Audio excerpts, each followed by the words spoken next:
Halo, kenalin. Namaku Bian. Apa kalian punya orang tua yang sangat protektif sama kalian? Kalau iya, selamat. Kita bernasib sama. Walaupun aku laki-laki, tapi orang tuaku sangat protektif bahkan sampai aku dipaksa minum ASI ibuku. Padahal aku sudah 16 tahun. Gimana menurutmu? Apakah ini hal aneh atau malah berlebihan? Apa kalian penasaran? Kalau gitu, tonton terus video ini ya, biar kalian tahu kenapa aku sampai bernasib seperti ini. Sebelumnya, aku ceritakan dulu kalau aku dan ibuku memang sangat dekat. Aku hanya tinggal berdua dengan ibuku karena ayahku sudah meninggal sebelum aku lahir.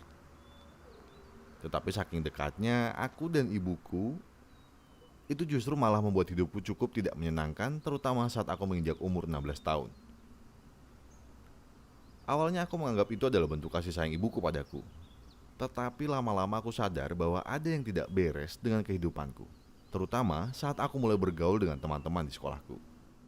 Kalian tahu, setiap pagi sebelum berangkat sekolah dan malam sebelum tidur, ibuku selalu datang ke kamarku untuk menyuruhku minum susu. Iya, aku tidak bisa menolak saat itu karena udah jadi kebiasaan juga sejak bayi. Bahkan tidak cukup itu saja. Ibuku seperti memperlakukanku seolah-olah aku masih anak kecil berusia 5 tahun. Terkadang aku berpikir, sebenarnya aku yang aneh atau ibuku yang tidak beres. Mungkin bisa jadi karena faktor pekerjaannya. Ibuku kerja di rumah sakit sebagai perawat. Ibuku pernah cerita kalau dia sering sekali merawat pasien yang menderita penyakit seperti diare, muntaber, radang usus, tipes, dan berbagai penyakit pencernaan lainnya. Dan bahkan rata-rata pasien itu berusia remaja sepertiku. Karena itu, ibuku setiap hari selalu bertanya padaku, "Kau jajan apa tadi di sekolah? Ayo jangan bohong sama ibu." Tidak hanya itu, ibuku juga bertanya aku main sama siapa, kegiatanku di sekolah apa aja. Dan aku benar-benar harus pulang tepat waktu. Kalau tidak, ibuku akan marah. Saat itu aku sadar kalau mungkin ibuku takut aku kenapa-kenapa. Terutama jika aku terkena penyakit seperti pasiennya di rumah sakit. Karena ibuku tahu pergaulan di sekolah sangat mempengaruhi kebiasaanku sehari-hari, termasuk jajan yang aku konsumsi. Suatu hari, aku sakit demam dan muntah-muntah setelah seharian berlatih basket. Aku berusaha menyembunyikan sakitku dari ibuku, karena aku tahu ibuku akan sangat panik. Tetapi tetap saja ketahuan, karena setiap hari ibuku selalu mengecek kondisiku di kamar. Dan benar saja, aku langsung dibawa ke rumah sakit saat itu. Sebenarnya aku sudah menolaknya dan beralasan aku bisa istirahat di rumah saja. Tapi ya begitulah, ibuku tetap memaksaku. Setelah aku diperiksa dokter, ternyata dokter menjelaskan kalau aku hanya kelelahan saat berlatih basket, sehingga daya tahan tubuhku menurun. Aku pun diberi vitamin C dan obat penurun panas oleh dokter, dan disuruh istirahat seharian. Namun, sejak saat itu, ibuku malah semakin protektif. Aku tidak boleh main basket lagi di sekolah, dan kegiatan apapun. Aku tidak bisa melawan ibuku. Jadi, aku langsung keluar dari semua klub yang aku ikuti di sekolah. Namun semakin lama, aku semakin kesal pada ibuku. Ibuku tidak hanya melarangku ikut kegiatan sekolah, bahkan kerja kelompok saja tidak boleh. Malah ibuku sempat mengancam akan mengeluarkan aku dari sekolah dan lebih memilih homeschooling saja. Tetapi aku dengan tegas menolak. Bagaimanapun juga, aku tetap ingin bergaul dengan teman-teman yang lain. Namun di sisi lain, aku sangat sayang pada ibuku. Aku mencoba merenung dan berpikir. Aku pun ingat kalau sebelum aku lahir, ibuku pernah mengalami keguguran saat hamil masih usia 6 bulan. Dan setelah kehamilannya yang kedua ini, ayahku justru meninggal karena kecelakaan. Mungkin ibuku takut kehilangan anggota keluarganya lagi. Jadi, ibuku benar-benar memperhatikan aku. Setelah itu, aku pun mencoba tenang dan ikhlas menerima keadaan. Tetapi itu tidak lama, karena ada suatu kejadian yang membuat mentalku benar-benar hancur. Aku diejek oleh teman-teman sekelasku, bahkan hampir satu sekolah tahu akan hal ini. Aku diejek karena sudah tidak pernah main basket lagi dan jarang main sama teman-teman yang lain. Teman-temanku mengatakan kalau aku adalah anak mama yang manja. Aku sakit hati mendengar olok-olok temanku itu. Bahkan hampir setiap hari, setiap saat aku di sekolah, pasti aku dijuluki anak mama yang manja. Aku tidak kuat lagi menahan rasa sakit hatiku dan juga tidak ada yang peduli denganku. Aku marah. Bukan marah sama teman-temanku, tapi aku marah pada ibuku karena cara ibuku merawat anaknya benar-benar salah dan membuatku dipermalukan oleh teman-teman sekolahku. Aku muak sekali. Ibuku tidak hanya overprotective, tetapi juga membuatku tidak sama seperti anak-anak cowok lainnya. Aku bingung sekali dan termakan emosi.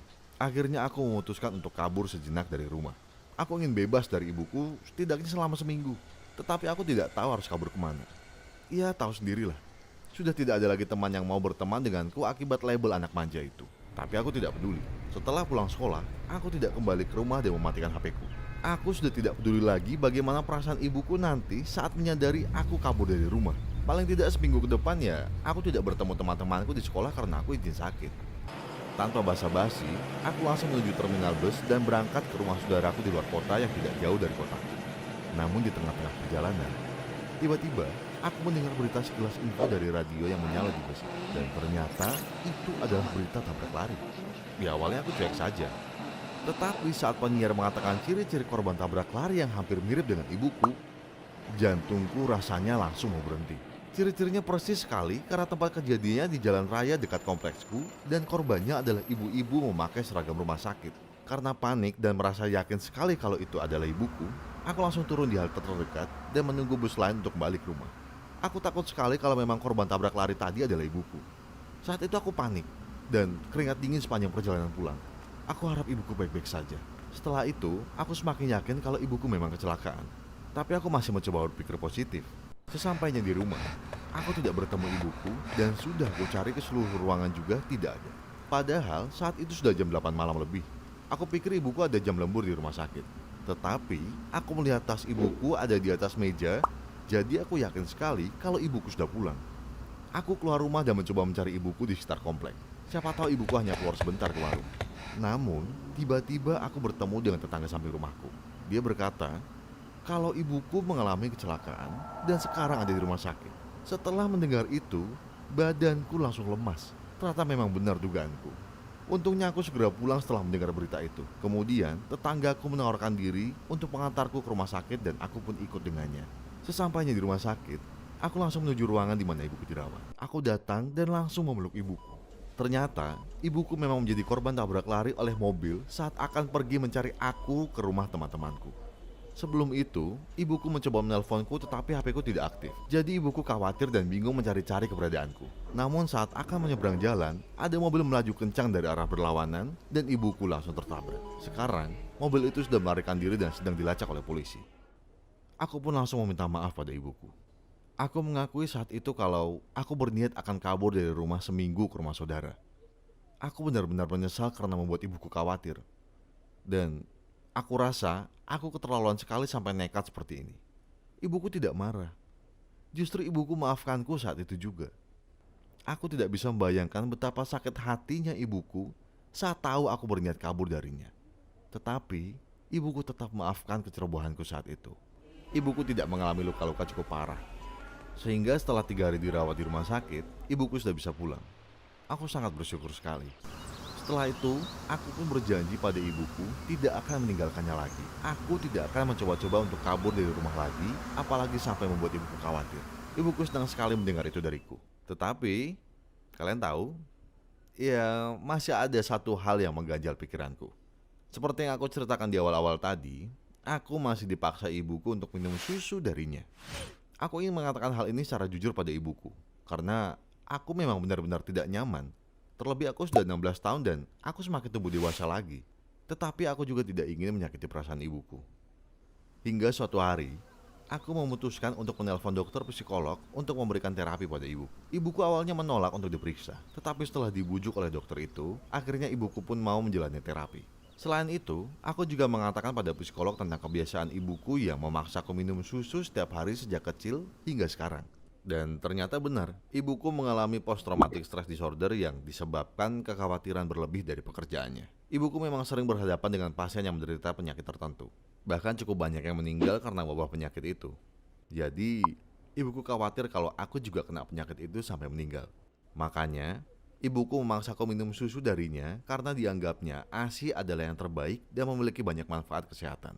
Setelah ibuku menjalani terapi, aku bilang pada ibuku kalau aku ingin bawa bekal makan saja dari rumah.